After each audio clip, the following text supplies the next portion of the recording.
नमस्कार, आप देख रही हैं नेक्स्ट 9 न्यूज़ पॉलिटिकल बाइट और आपके साथ मैं हूं क्रांति सिंह। आपको बता दें कि इस वक्त जो है देश में सबसे गर्म मुद्दा जो बना हुआ है वो है अडानी का मुद्दा। आपको बता दें कि अडानी के ऊपर कभी स्कैम का, कभी बहुत बड़े फ्रॉड का जो है एलिगेशंस लगाए जा रहे हैं, लेकिन उन एलिगेशंस का अभी तक कोई निराधार नहीं मिला है।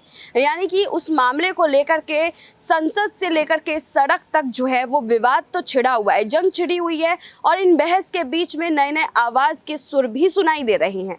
लेकिन इन आवाज़ों के बीच में जो है कोर्ट के फैसले की तरफ हर किसी की निगाहें टिकी हुई है। कोर्ट की तरफ जो है रुख किया जा रहा है, उनकी तरफ जो है बातें उठाई जा रही है। यहाँ तक कि सुप्रीम कोर्ट ने भी इस मामले में जो है सुनवाई को लेकर के सहमति दे दी। यानी कि हर किसी को लग रहा था कि कोर्ट में जो है ये मामला पहुँचेगा ही नहीं, लेकिन संसद से लेकर के सड़क तक इतना ज़्यादा विवाद हुआ कि ये विवाद सीधे उठ करके जो है अब सुप्रीम कोर्ट पहुँचा और सुप्रीम कोर्ट में जो है सहमति को लेकर के यहाँ पर सुप्रीम कोर्ट ने अपनी हामी भर दी। अब इस मामले में क्या जांच होगी और उस जांच के बाद क्या कार्रवाई होगी, देखिए ये समझना बेहद ज़रूरी है, क्योंकि यहाँ पर जो है एक मुद्दा ये भी है कि अडानी के ऊपर जो है अब छापेमारी का दौर भी शुरू हो चुका है।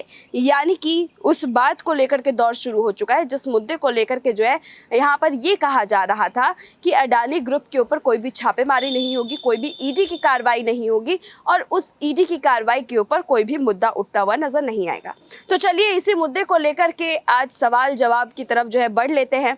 हमारे साथ हमारे कुछ सहयोगी जुड़ने वाले हैं और उनसे जो है सवाल जवाब हम करेंगे। सबसे पहले हमारे साथ जो है ऋतिक जुड़ रहे हैं। ऋतिक, आपका बहुत बहुत स्वागत है। आप देख सकते हैं किस तरीके से जो है अडानी को लेकर के इस वक्त मुद्दा गरमाया हुआ है। तो इस मुद्दे को सुनने के बाद आपको क्या लगता है कि कोर्ट में अभी तक तो ये भी माना जा रहा था कि कोर्ट में जो है कोई बड़ा फैसला नहीं लिया जाएगा, लेकिन कोर्ट की तरफ से अब एक सहमति तो आ गई कि चलिए हम इस मामले पर कार्रवाई देख रहे हैं और संज्ञान में लेकर के मामले पर सुनवाई करेंगे।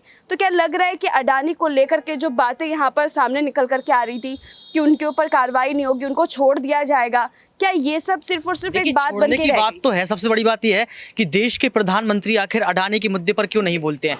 कल संसद में जब देश के प्रधानमंत्री स्पीच देते हैं तो उस दौरान लगातार देखा गया कि नारे लगते रहे, अडानी मोदी भाई भाई, अडानी मोदी भाई भाई।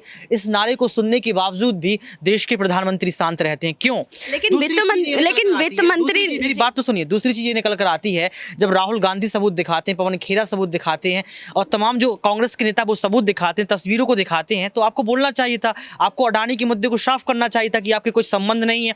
इसके साथ साथ अगर ये मामला सुप्रीम कोर्ट पहुंचता है, उसका अभी तक शायद कुछ हुआ नहीं है, उस पर सुनवाई शायद चल रही है, उसका जो भी आएगा अपडेट दिया जाएगा। लेकिन सबसे बड़ी बात निकल कर ये आती है कि अडानी अगर मोदी के कुछ संबंध हैं, कुछ रिलेशन है, तो इनको मोदी को साफ करना चाहिए। क्यों? क्योंकि 2024 के लोकसभा चुनाव नजदीक है, कहीं ना कहीं मोदी की छवि खराब हो रही है। और आप देखिए, पहले हम कहते थे कि हमारे देश में जो गरीब है गरीब होते चले जा रहे हैं, अमीर अमीर होते चले जा रहे हैं। हमने ये भी सुना है कि हमारे देश में जो अमीर लोग हैं, यानी कि 1% अमीर लोग हैं, उनके पास भारत की कुल संपत्ति का 40 से 50% हिस्सा है। यानी कि आधी संपत्ति का इतना हिस्सा रखने के बावजूद भी, पूरी संपत्ति का, उसके बाद देखा जा रहा है कि अमीर भी गरीब होता चला जा रहा है। तो ये कौन सी राजनीति है? 609वें नंबर पर आते थे, तीसरे नंबर पर कैसे पहुंच गए? इतना पैसा कहाँ आया? बांग्लादेश की काले चिट्ठे खोले जा रहे हैं, ब्रिटिश के भाई निकल रहे हैं, उसके साथ देखा जाए फ्रांस का इनका संबंध निकल रहा है, फ्रांस के प्रधानमंत्री के साथ बैठे नजर आ रहा है। तो एक के बाद एक काले चिट्ठे, फोर्ब्स की रिपोर्ट सामने आई, हिंडनबर्ग की रिपोर्ट के बाद तमाम MSCI ऐसा कुछ, मुझे वर्ड याद नहीं आ रहा, हालांकि अभी उसने एक रिपोर्ट जारी की है। तो देखा जाए, हिमाचल प्रदेश में रेड डली है, हिमाचल प्रदेश में रेड डलने के बाद कितना कुछ मिला है। तो आप समझिए ना कि अडानी के बुरे दिन चालू आ गए। और अगर अडानी के बुरे दिन है तो कहीं ना कहीं नरेंद्र मोदी के बुरे दिन है, क्योंकि आपने ये बयान याद होगा राहुल गांधी का। राहुल गांधी ने भविष्यवाणी की थी, राहुल गांधी ने लाल किले से कहा था ये देश जो है, भारत देश जो है, ये मोदी नहीं चला रहा है, ये जो देश चल रहा है ये अडानी और अंबानी की वजह से चल रहा है। तो आप समझ सकते हैं कहीं ना कहीं कि जो बड़े खुलासे कांग्रेस पार्टी ने किए हैं सबूत के तौर पर, आंकड़ों के तौर पर, वो कहीं ना कहीं साफ साबित और सिद्ध नजर होते आते हैं। जी ऋतिक, यहाँ पर एक सवाल ये भी रहेगा कि अभी आपने बोला कि अडानी के ऊपर जो कार्रवाई चल रही है उस कार्रवाई को देख करके जो है यहाँ हर कोई अपने सवाल और जवाब उठा रहा है, लेकिन यहाँ पर एक और एंगल निकल करके आ रही है। बात ये हो रही है कि जी समिट होना है, जी समिट के लिए इस बार भारत का नाम चुना गया है, भारत में जी समिट का आयोजन है। उससे पहले ये मामला इंटरनेशनल लेवल से उठता है, इंटरनेशनल लेवल में जो है यहाँ पर प्रोटेस्ट चल रहा है, गो अडानी के नारे लग रहे हैं। मैं समझ गया आपका सवाल कि प्रभाव क्या पड़ेगा, छवि क्या रहेगी कि कि अंतर्राष्ट्रीय स्तर पर इस तरीके की नरेंद्र मोदी की छवि हो जाना, अडानी की छवि हो जाना, अडानी और मोदी। इसके साथ में सवाल ये भी था कि मतलब अभी जो इन्वेस्टर्स हमारे इधर आ रहे हैं वो इन्वेस्टर्स जी समिट के द्वारा जो है भारत पर इन्वेस्ट करने वाले थे, लेकिन अब वो अपने कदम पीछे खींचे, बिल्कुल, कहेंगे कदम कि पीछे आपके खींच ही देश रहे के हैं। लोग जो है वो इस तरीके के नेता बिल्कुल निकल रहे हैं। खींच ही रहे हैं। एसबीआई की बड़ी चेक लेकर सामने निकल रहे हैं। एलआईसी फार्मेसी की जो कंपनी के जो लोग हैं, जो काम करने वाले हैं, वो सड़कों पर आ गए हैं।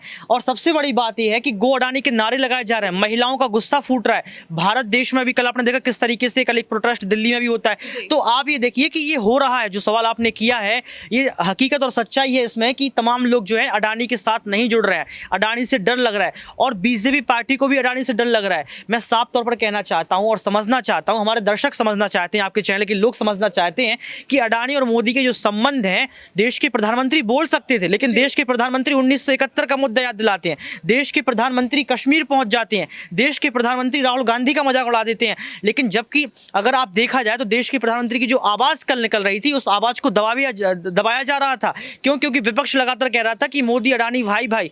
तो ये जो नारा गूंज रहा था सदन में, संसद में, तो क्या नरेंद्र मोदी के कान में नहीं लगा, देश के प्रधानमंत्री के कान में नहीं लगा? तो आखिर क्यों छुप रहे हैं? अगर आपने कुछ नहीं किया, आपके भाई नहीं है, आप फंसे घूम रहे हो, तो सामने आओ और साफ कर दो। तो आप समझिए ना कि ये राजनीति जिस तरीके से बदली है, तो इस पर मोदी को भी घाटा होगा और अडानी को तो हो ही रहा है घाटा। देखिए यहाँ पर एक छोटा सा सवाल इस मुद्दे को भी लेकर के रहेगा कि आज अडानी के साथ पीएम मोदी का नाम जोड़ा जा रहा है, पूरे भाजपाइयों का भी नाम जोड़ा जा रहा है। लेकिन यहाँ पर अगर हम देखें तो इससे पहले की जो हम रिपोर्ट देख रहे हैं कांग्रेसियों के टाइम की, तो कांग्रेस नेताओं के नाम भी जुड़ते थे। यहाँ पर खुद राजीव गांधी के नाम जुड़ते थे, इंदिरा गांधी के नाम जुड़ते थे, तमाम बड़े उद्योगपतियों के साथ में। तो ये कोई बड़ी बात तो नहीं लगी, तो फिर इस बार इतना ज्यादा आवाज क्यों उठाया जा रहा है? के साथ नाम जुड़ना एक अलग बात है।